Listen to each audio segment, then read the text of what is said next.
because J.D. Vance posted this. If a judge tried to tell a general how to conduct a military operation, that would be illegal.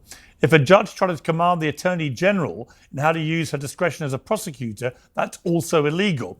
Judges aren't allowed to control the executive's legitimate power. Is he right about that?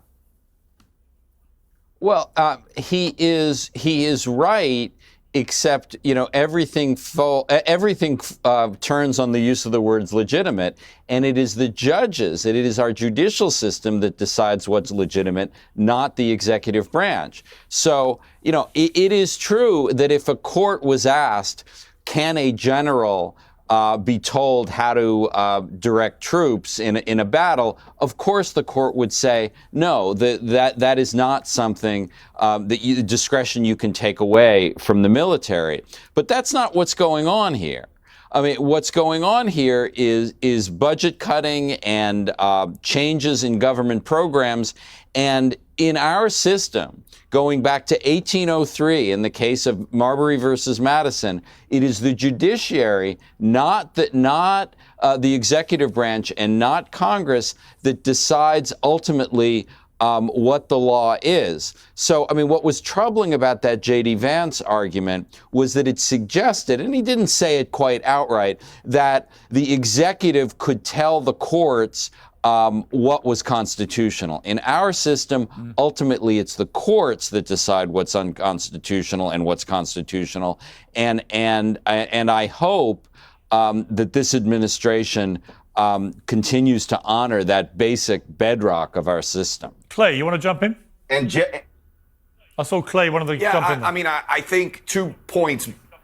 Yeah, 2 points, big picture. One, what really is being discussed here is where are the lines when it comes to separation of powers. Right. And if you look at the Supreme Court's decision when it came to presidential powers, that came down, might I mention, only because of the Jack Smith charges. It actually emboldened the executive, that is the president, whether it's a Democrat or a Republican, to have more presidential authority than many so-called legal experts would have thought before that ruling. What I would say here is all of these cases that are being brought, to the extent that they ever reach the Supreme Court has been saying the authority of the president is expansive. And this is significant because it isn't just a Republican president. This would also apply for Democrat presidents. And I'll point out, Barack Obama was one of the most expansionist with his executive authority of any president out there. He pushed the bounds of presidential power. Every president has done that to some extent. Second part, and I think this is so important, look at what Democrats have been forced into here, Piers. They now are arguing basically the federal government and its 2 million employees need to be protected. They are essentially arguing there is not very much fraud, there is not very much waste. This is something, take it outside of the political chattering heads. What do you think the average guy in Mississippi thinks about this? The average gal in Pennsylvania? The average person in Idaho? Do you think they're sitting around saying, you know what I think of when I think of efficiency and competence and hard work? I think of the 2 million federal employees out there that my taxpayers are paying for. And let me point this out on Roland's suggestion.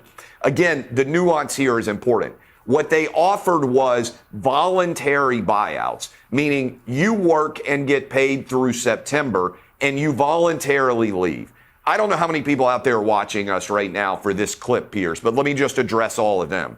How many of you right now, if your employer came to you and said, I'm going to pay you through the end of September, but you get to then get all that money and then you get to leave and go find a new job? Hardly anybody took that offer.